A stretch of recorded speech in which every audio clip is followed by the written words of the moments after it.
L'erreur des 850 millions. La vengeance de la docteure Valente. Avez-vous déjà ressenti que la personne que vous aimez le plus est en réalité votre plus grand ennemi? Restez jusqu'à la fin pour voir comment le karma peut détruire un homme en seulement 150 minutes. Cliquez sur j'aime et abonnez-vous maintenant si vous croyez que l'ambition aveugle a un prix très élevé. Les papiers du divorce frappèrent le comptoir en granit avec une finalité qui résonna plus fort que n'importe quelle cloche de remise de diplôme.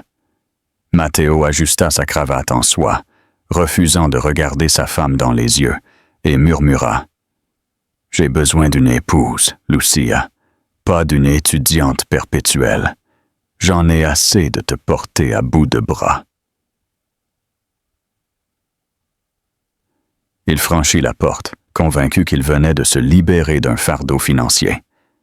Il n'avait aucune idée que l'étudiante qu'il venait d'abandonner était exactement à 45 minutes d'entrer dans une salle de conseil pour signer le plus grand accord d'acquisition biotechnologique de la décennie.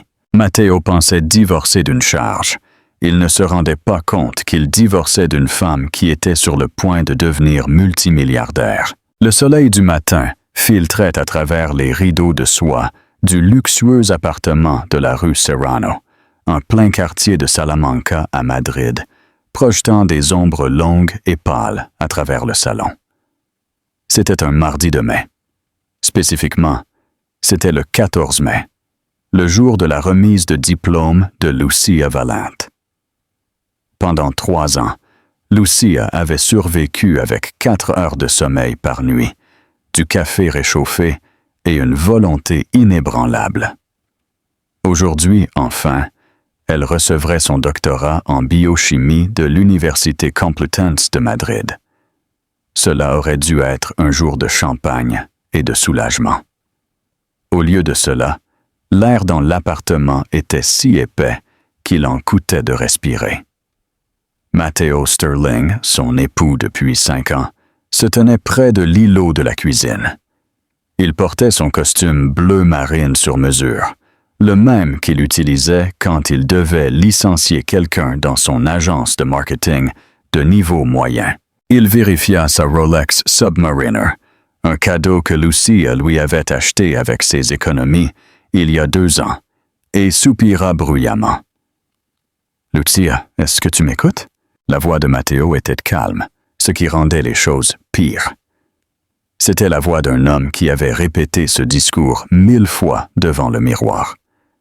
Lucia resta figée près de la cafetière, la main tremblant légèrement alors qu'elle tenait une tasse qui disait « Future CEO ». Elle la posa lentement sur la table. « Je t'écoute, Matteo.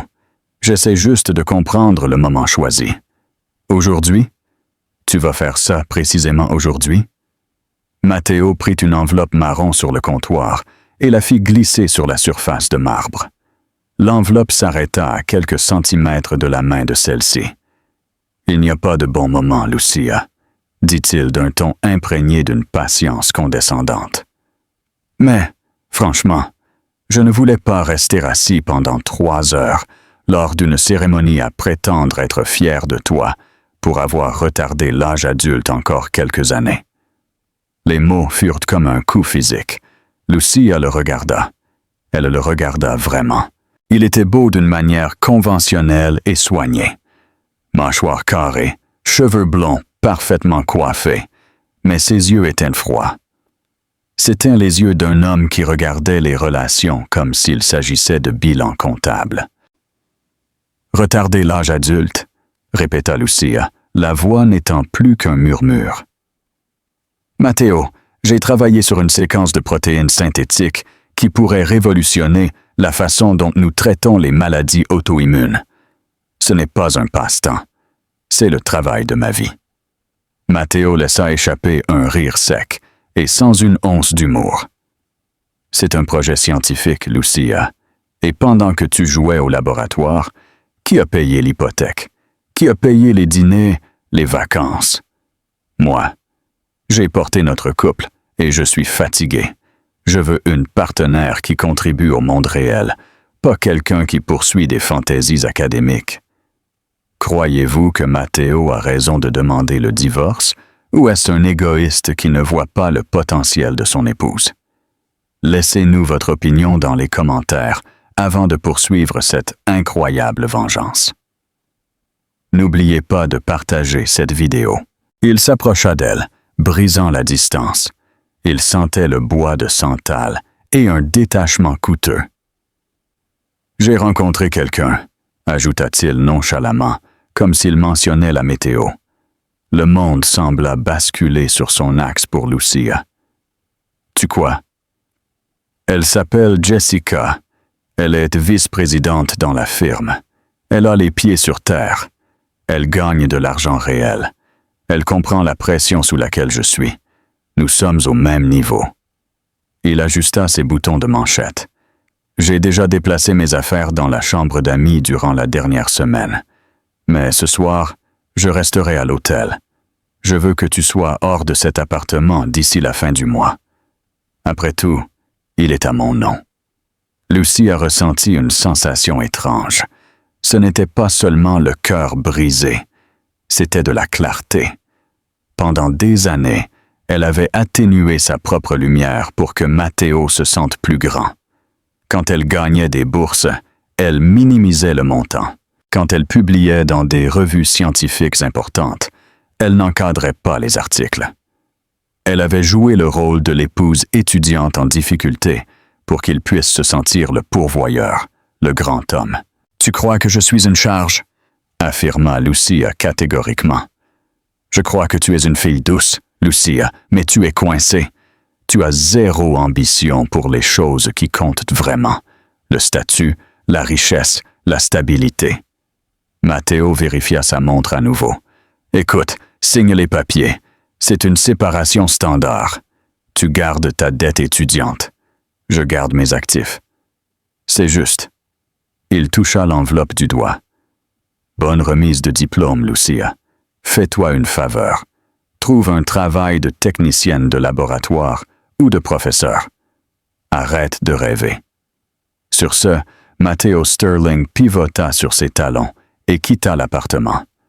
La porte se ferma avec un clic, laissant Lucia seule dans le silence.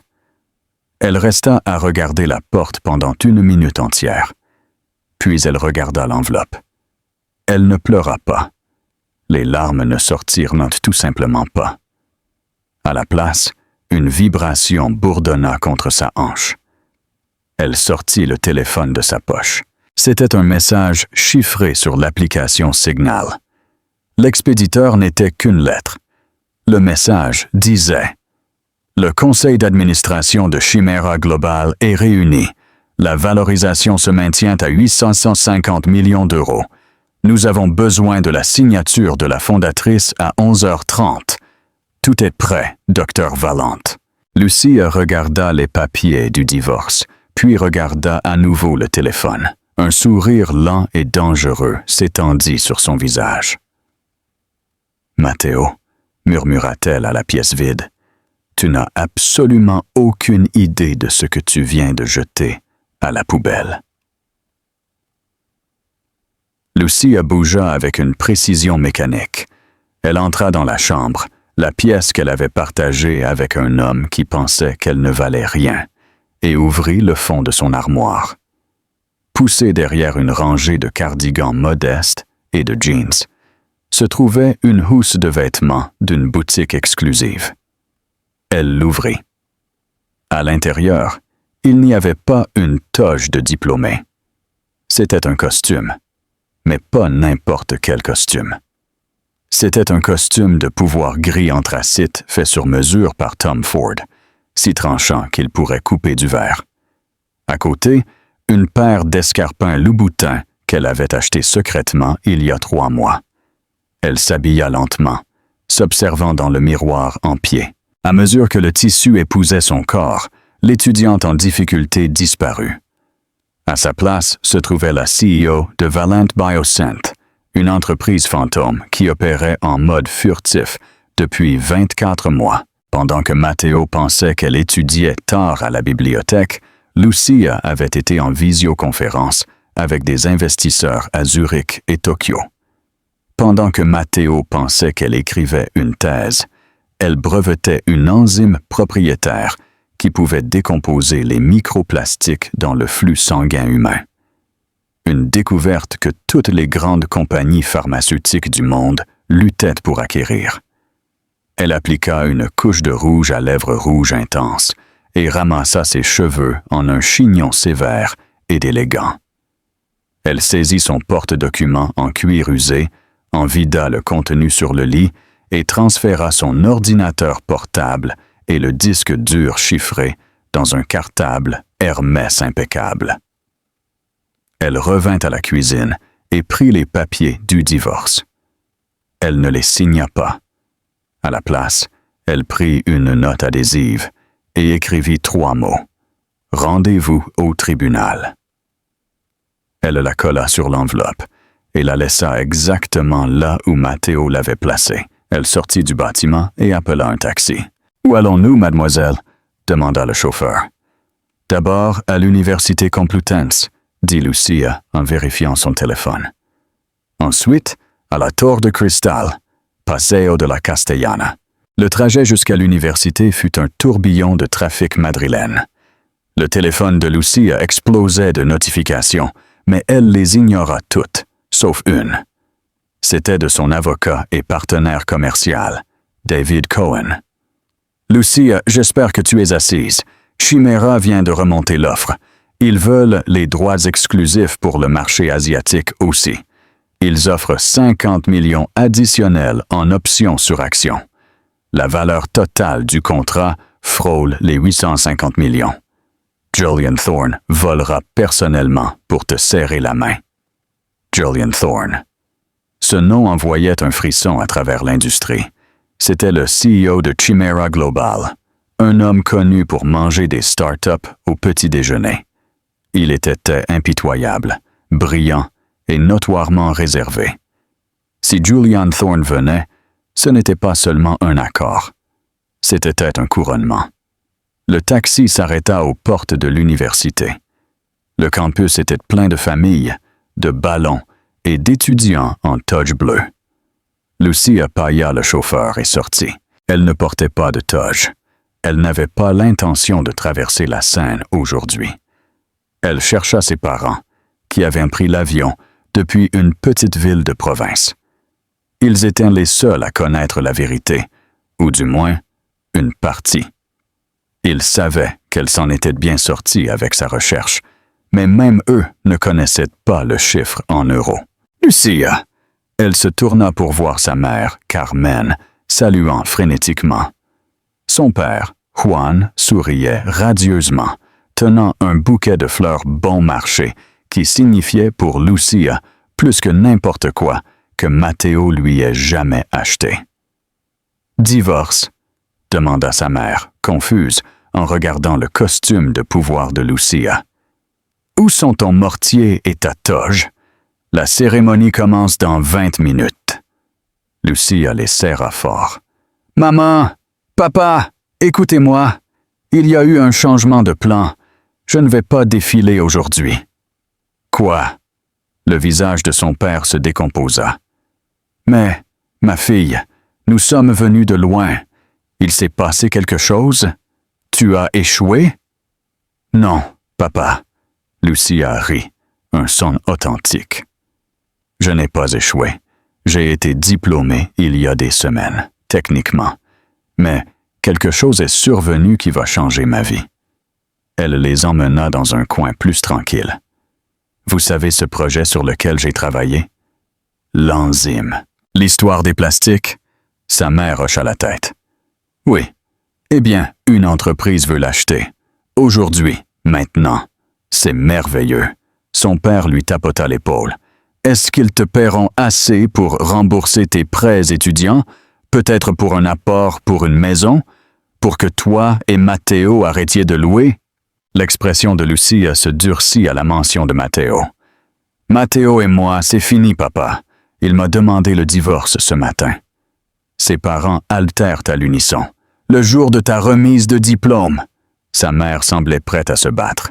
« Où est-il? Je vais lui donner un coup avec mon sac. Cela n'importe pas, dit Lucia d'une voix d'acier, parce que l'entreprise qui achète ma recherche. Papa, ils ne vont pas me payer pour la porte d'une maison. Ils vont me payer 850 millions d'euros. Le silence entre les trois fut absolu. Le bruit de la fanfare au loin sembla s'évanouir. 8 cents, balbutia son père, perdant ses couleurs. Millions? Oui, mais je dois aller signer les papiers maintenant. J'ai besoin que vous me fassiez confiance. Allez à la cérémonie, applaudissez mes amis, et ensuite j'enverrai une voiture vous chercher. Nous irons dîner où vous voudrez. Lucia, murmura sa mère en lui saisissant le bras. Est-ce que Matteo le sait? Lucia regarda vers la station de métro, imaginant Matteo assis dans son bureau, flirtant avec Jessica, pensant qu'il avait écarté un poids mort. Non, sourit Lucia, et c'était terrifiant. Il croit que je suis au chômage, et je vais m'assurer qu'il continue de penser cela jusqu'à ce que je sois prête à l'enterrer. À ce moment-là, une élégante Maybach noire s'arrêta près du trottoir. Un chauffeur en uniforme descendit et ouvrit la porte arrière. « Docteur Valente, Monsieur Thorne vous attend. » Lucia embrassa ses parents, stupéfaits sur la joue. « Je vous vois ce soir. » Elle se glissa à l'intérieur de cuir de la voiture. Alors que la porte se fermait, l'enfermant dans le silence et le luxe, elle sortit son téléphone et bloqua le numéro de Matteo. L'étudiante qui pleurait était partie. Le requin venait d'entrer dans l'eau. C'est le moment où tout change. Si vous étiez Lucia, auriez-vous signé le contrat ou auriez-vous cherché une autre offre? Dites-nous ce que vous en pensez dans les commentaires et abonnez-vous pour ne pas rater la fin de Matteo. Le trajet en ascenseur jusqu'au 50e étage de la tour de cristal se ressentit moins comme une ascension et plus comme une chambre d'égalisation de pression. Lucia vérifia son reflet dans les portes de laiton poli. La femme qui lui renvoyait le regard n'était pas l'étudiante de 3e cycle qui découpait des coupons pour acheter des nouilles instantanées. C'était une prédatrice entrant dans un nouvel écosystème. Les portes s'ouvrirent, révélant une réception plus grande que tout son appartement précédent. Tout était marbre italien minimaliste, sculptures abstraites qui semblaient dangereusement chères, et un silence si profond qu'il en était pesant. Docteur Valente, par ici. Une réceptionniste avec un casque qui ressemblait à un bijou gesticula vers des doubles portes de cristal dépoli. David Cohen attendait dehors. David était un pitbull en costume à rayures, un homme qui vivait pour les litiges à haut risque, mais même lui semblait pâle aujourd'hui. « Tu as l'air terrifié, David, » murmura Lucia en s'approchant. « Je n'ai pas peur de la corde, Lucia. J'ai peur de l'homme qui est à l'intérieur. » chuchota David rapidement. Julian Thorne n'est pas seulement un investisseur. C'est un prédateur alpha. Il ne veut pas seulement l'enzyme. Il veut posséder l'esprit qui l'a créé. Il va te mettre à l'épreuve. Ne faiblis pas. J'ai déjà fini de faiblir devant les hommes, dit Lucia avec une voix froide comme la glace. Entrons. David poussa les portes. La salle de conseil de Chimera Global dominait une vue panoramique de Madrid. Le parc du Retiro s'étendait comme un tapis vert en dessous d'eux. Mais personne ne regardait par les fenêtres. Autour d'une table de 6 mètres, faite de bois ancien récupéré, étaient assis 12 hommes et 2 femmes qui représentaient les plus hauts niveaux de la finance globale et de la biotechnologie. L'air sentait l'espresso et la colonie agressive. À l'entrée de Lucia, la conversation cessa instantanément. 14 pères dieux l'évaluèrent. Il s'attendait à une académique, peut-être brillante, mais socialement gauche, avec un costume mal ajusté. Il ne s'attendait pas à la vision en Tom Ford, qui entra avec le pas d'un mannequin de défilé et les yeux d'une tueuse. Au bout de la table siégeait Julian Thorne. Il ne se leva pas. Il n'en avait pas besoin. Julian Thorne, à ses 42 ans, possédait une sorte de magnétisme dangereux qui remplissait la pièce. Il était ténébreux et beau, avec des yeux de la couleur d'un lac gelé. Pénétrant, intelligent et totalement dénué de chaleur. Il tapotait un stylo-plume en or massif contre la table avec un rythme lent et constant. « Docteur Vallant », dit Thorne. Sa voix était un baryton bas qui semblait vibrer dans les planches du sol. « Vous êtes en retard. » C'était un mouvement de pouvoir. Elle arrivait exactement à l'heure. « Monsieur Thorne », répondit Lucia, se glissant dans la chaise vide à l'extrémité opposée de la table, évitant délibérément le siège offert près de lui. Elle posa son cartable sur la table avec un claque décisif. La ponctualité est relative quand on détient les clés de la prochaine industrie d'1 billion d'euros. Je suppose que nous pouvons sauter les politesses. Un murmure de surprise parcourut la table. Personne ne parlait ainsi à Julian Thorne. Thorne arrêta de tapoter le stylo. Une ombre de sourire toucha le coin de sa bouche. Certainement. Mes analystes ont passé les dernières 48 heures à essayer de mettre en pièces votre demande de brevet. Ils ont échoué. Votre enzyme synthétique, protocole Vallant Alpha, fonctionne réellement. Elle décompose le polyéthylène terephthalate dans le flux sanguin humain à un taux de 94% en 24 heures. 96%, le corrigea Lucia avec douceur. J'ai réalisé une simulation d'optimisation finale ce matin, avant mon engagement précédent. Thorne s'inclina vers l'avant. Impressionnant. Mais la science dans un laboratoire est différente de l'évolutivité globale. Chimera Global n'est pas intéressé par des projets scientifiques. Nous sommes intéressés par la domination du marché. Pourquoi devrais-je faire confiance à une fraîchement doctorante, sans expérience corporative, pour diriger la division de recherche d'une acquisition de 850 millions? C'était le test. Matteo se serait effondré sous ce regard. Matteo aurait bégayé sur ses références. Lucia s'inclina vers l'avant aussi, égalant son intensité à travers les 6 mètres de bois rare. Parce que, Monsieur Thorne, je ne suis pas seulement une scientifique. Je suis quelqu'un qui a passé 5 ans à mourir de faim dans un laboratoire souterrain pendant que tout le monde me disait que c'était impossible. Tout cela en gérant un foyer pour un homme qui pensait que mon travail était un passe-temps mignon. Je comprends l'efficacité parce que j'ai dû créer de la grandeur avec 0 ressources. Vous n'achetez pas mon expérience corporative. Vous achetez ma faim, et en ce moment, je suis affamé. Le silence se prolongea durant 5 secondes agonisantes. Thorne la regarda fixement, évaluant chaque micro-expression sur son visage. Il cherchait la peur. Il n'en trouva aucune. Thorne reboucha lentement son stylo d'or. Il se leva. Toute la salle sembla retenir sa respiration. « Messieurs, dames, » dit Thorne, sans quitter des yeux ceux de Lucia. « Laissez-nous la salle. » Ce n'était pas une requête. Les 12 cadres et David Cohen se dispersèrent comme des cafards quand on allume la lumière. En 30 secondes, Lucia Vallant et Julian Thorne furent seuls dans la vaste salle de conseil. Julian Thorne contourna lentement la table. De près, il était encore plus intimidant. Il était plus grand qu'il n'en avait l'air, et il se déplaçait avec la grâce contenue d'une panthère. Il s'arrêta à quelques mètres de Lucia, s'appuyant nonchalamment contre la fenêtre, avec la ville s'étendant en dessous de lui. « Vous êtes en colère, docteur Vallant », observa Thorne à voix basse. Ce n'était pas une accusation. C'était une déclaration de fait. « Est-ce que pertinent pour l'acquisition ?»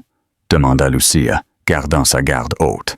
C'est totalement pertinent. L'émotion stimule l'innovation ou la détruit.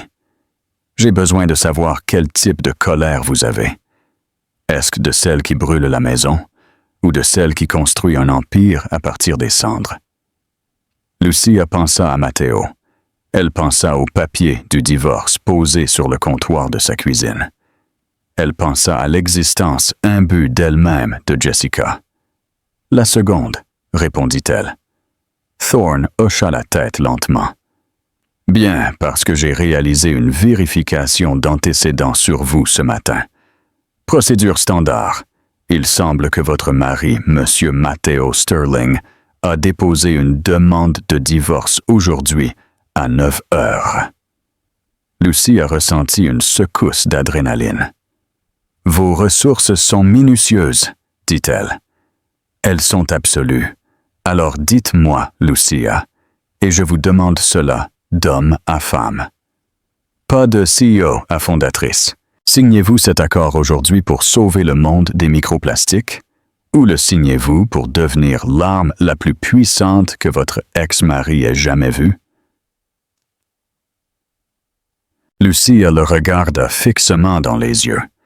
Cela n'avait pas de sens de mentir à un homme comme Julian Thorne. Il voyait tout de toute façon.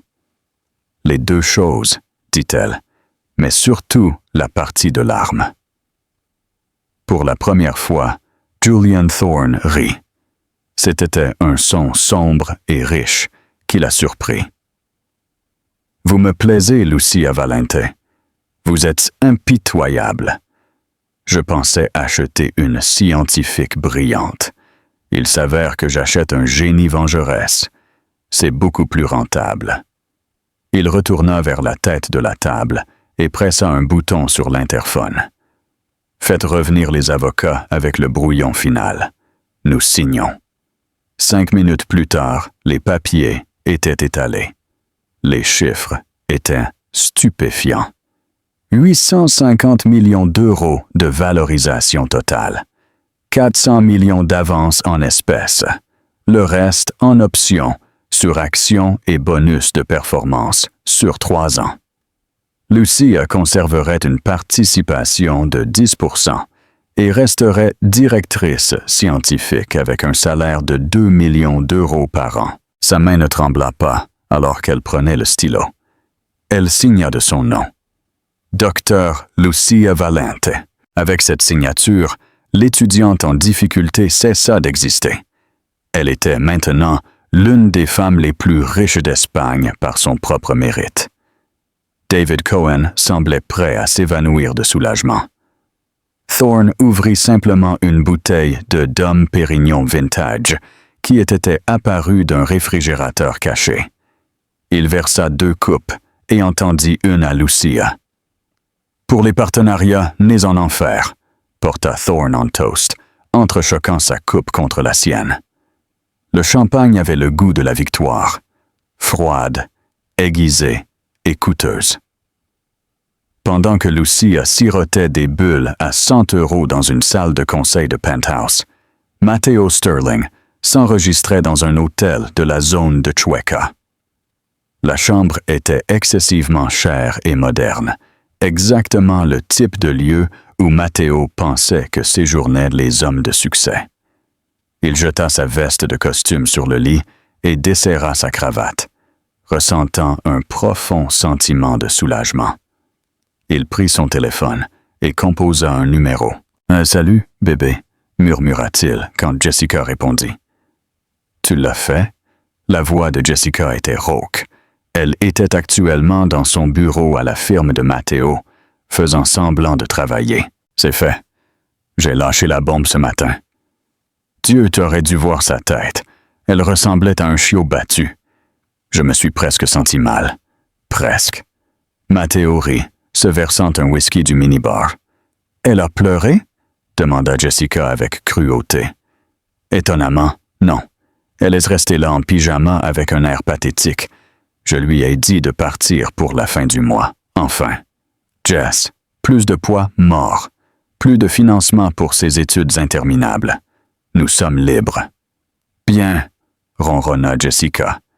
Parce que j'ai réservé une table à Diver XO pour fêter ça ce soir. Ça va coûter une fortune. Bébé, je viens de me débarrasser d'une responsabilité financière majeure. Nous pouvons nous le permettre. C'est moi l'homme de la maison maintenant. C'est moi qui gagne l'argent réel. Matteo raccrocha, se sentant comme le roi de Madrid. Il marcha vers la fenêtre et regarda la ville. Il se sentait plus léger, sans charge. Il avait échangé un modèle vieux et ennuyeux contre un nouveau, élégant et ambitieux. Son téléphone vibra avec une notification d'email. C'était une alerte automatisée de sa banque. Objet. Alerte de compte joint. Avis de découvert. Matteo fronça les sourcils. Il ouvrit l'email. Son compte courant joint, se terminant par 490, était à découvert de 12 500 €. Matteo resta à regarder l'écran. C'était le compte qu'il utilisait pour payer l'hypothèque.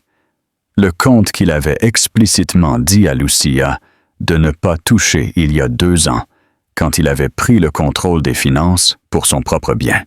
« Que diable, Lucia » murmura-t-il, la colère remplaçant son soulagement.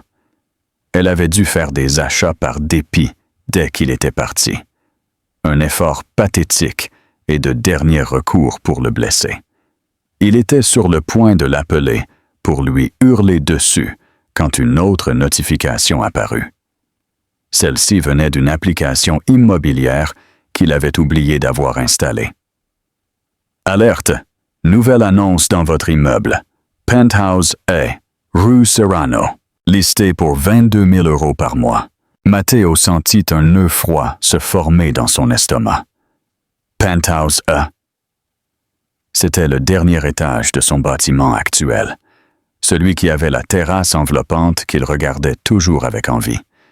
Qui pouvait s'offrir 22 000 € de loyer par mois? Son téléphone sonna. Ce n'était pas Lucia, c'était le concierge du bâtiment. « Monsieur Sterling, bonjour, c'est Paco, d'en bas. Écoutez, je suis confus. Je viens de recevoir un ordre de travail de la propriétaire du Penthouse A. Ils veulent que je transfère tous les meubles de votre unité, le 4B, au Penthouse immédiatement. » Matteo serra le téléphone plus fort. « Paco, de quoi parles-tu? Je n'ai pas loué le Penthouse et je n'ai certainement pas autorisé à bouger mes meubles. » « Eh bien, c'est la question, Monsieur Sterling. Le contrat de bail n'a pas été signé par vous. Il a été signé il y a environ 20 minutes par la docteure Valente.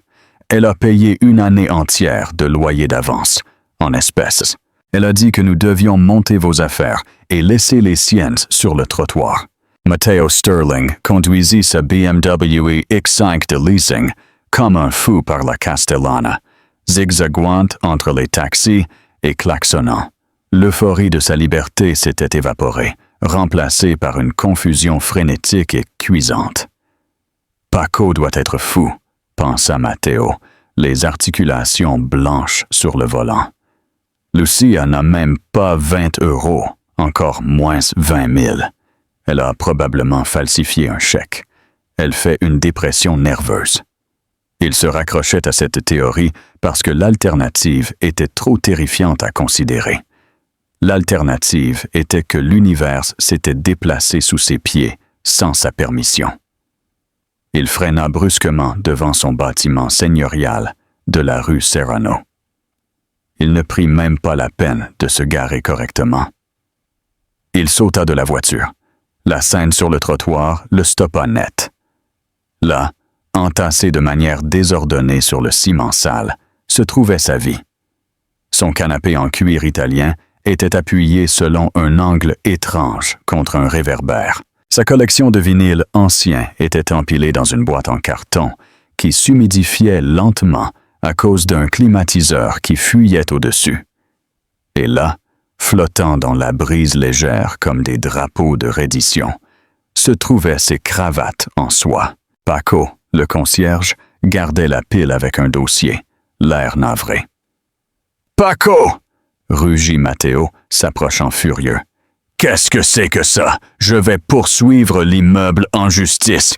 Je vais te poursuivre personnellement. » Paco leva une main. Monsieur Sterling, s'il vous plaît, je ne fais que suivre les ordres de la locataire du penthouse A. Je suis le locataire de l'appartement 4B, cria Matteo, saisissant une poignée de ses propres chemises dans la pile. Lucia n'a pas le droit de faire ça. C'est mon épouse. En réalité, une voix fraîche flotta depuis l'entrée de l'immeuble. Selon les papiers que tu m'as remis ce matin, je ne suis qu'une charge financière dont tu avais besoin de te débarrasser. Matteo se retourna. Lucia était à la porte vitrée. Mais ce n'était pas la Lucia qu'il avait laissée il y a 5 heures. Cette Lucia-là portait un survêtement et avait l'air fatiguée. Cette Lucia-ci portait un costume de Tom Ford qui coûtait plus cher que la voiture de Matteo. Elle tenait une coupe de champagne, s'appuyant contre le cadre de la porte avec une élégance décontractée et terrifiante. Elle paraissait plus grande, plus aiguisée. Matteo la regarda fixement, ouvrant et fermant la bouche comme un poisson. « Lucia, d'où sors-tu ce costume? Pourquoi mes affaires sont-elles dans la rue? » Lucia prit une gorgée de champagne. « Eh bien, Matteo, tu as dit que tu me voulais hors de l'appartement 4B pour la fin du mois. J'ai décidé de partir plus tôt. J'ai emménagé en haut, et comme tu as dit que tu voulais garder tes actifs, et moi ma dette étudiante, j'ai supposé que tu voudrais tes meubles. Moi, j'ai acheté des choses neuves, des choses meilleures. Tu ne peux pas te payer le penthouse A? » Matteo rit, un son de craquement désespéré. « Tu ne peux même pas payer la facture d'électricité, Lucia. Assez de cette farce. Qui t'a donné l'argent? Tu l'as emprunté à tes parents? Ils vont faire faillite par ta faute. » Lucia ne répondit pas. Elle pointa simplement un doigt parfaitement manucuré vers le coin, où un énorme panneau publicitaire numérique s'élevait sur un bâtiment bancaire. « Regarde, dit-elle. » Matteo se tourna. Le panneau montrait des titres d'actualité. Apparut une mise à jour météo, un résultat sportif, puis un bandeau d'actualité de dernière minute de Bloomberg. Histoire de la biotechnologie. Chimera Global acquiert la start-up furtive Valent Biosynth pour 850 millions d'euros. Matteo cligna des yeux. Il le relut. Valent? L'écran changea pour une photo. C'était Lucia. Elle serrait la main de Julianne Thorne.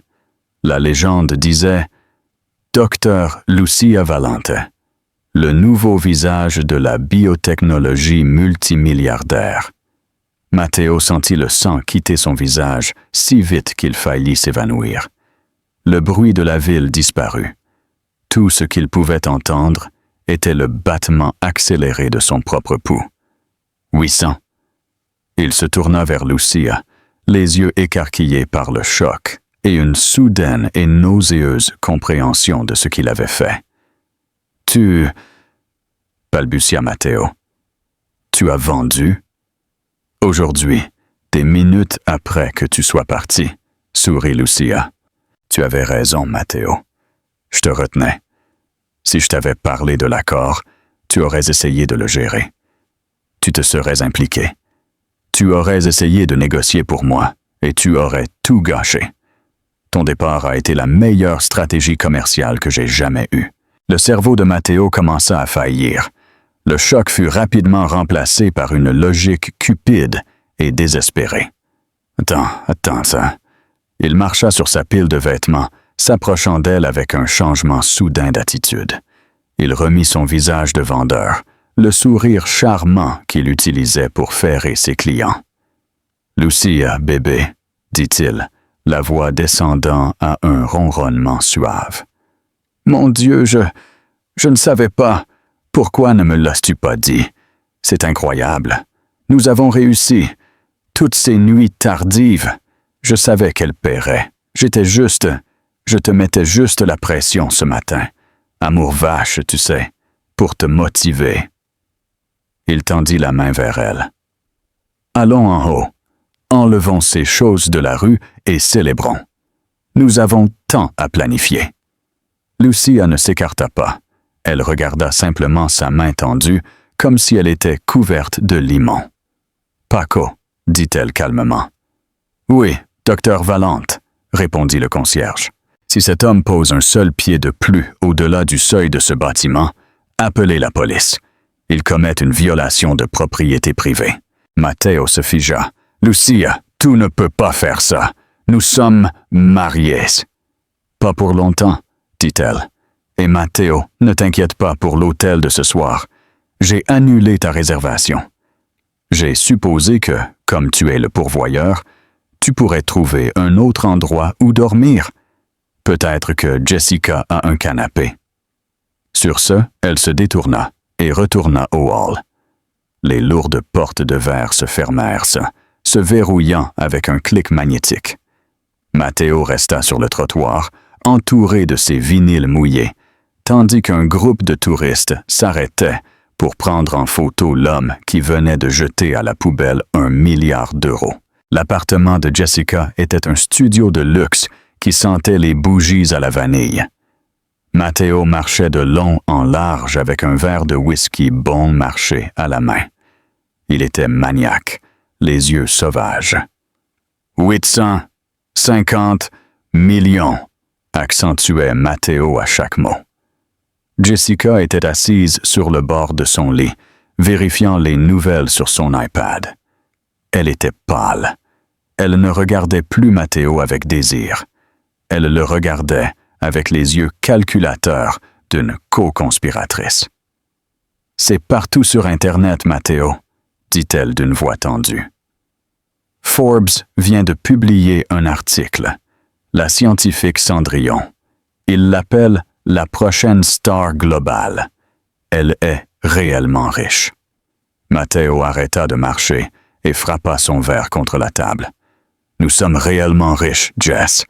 Tu ne comprends pas? » « Qu'est-ce que tu veux dire? »« Nous sommes toujours mariés. » Matteo sourit, une expression terrifiante de cupidité. « Je suis parti, bien sûr. Je lui ai donné les papiers, bien sûr, mais elle ne les a pas signés. Nous sommes légalement mariés. L'Espagne a un régime de communauté de biens, à moins qu'il n'en soit spécifié autrement. Et nous n'avions pas de contrat de mariage. Tout ce qui est acquis durant le mariage est propriété maritale. Cet accord, elle l'a signé aujourd'hui, alors que nous étions mariés. Cela signifie que la moitié de cet argent est à moi. » Il saisit Jessica par les épaules. « 425 millions d'euros, Jess. Sais-tu ce que nous pouvons faire avec ça? Je peux quitter la firme. Nous pouvons acheter une île. Elle croit qu'elle a gagné. Elle vient de faire de moi l'homme le plus riche qu'elle connaisse. » Les yeux de Jessica s'illuminèrent. La cupidité était contagieuse. « Tu es sûr, légalement? »« Positif. C'est la loi. » Matteo sortit son téléphone. « Je vais appeler mon avocat tout de suite. Nous allons geler ses actifs avant qu'elle ne dépense 1 centime. » 1 heure plus tard, Matteo était assis dans le bureau d'Arturo Balboa.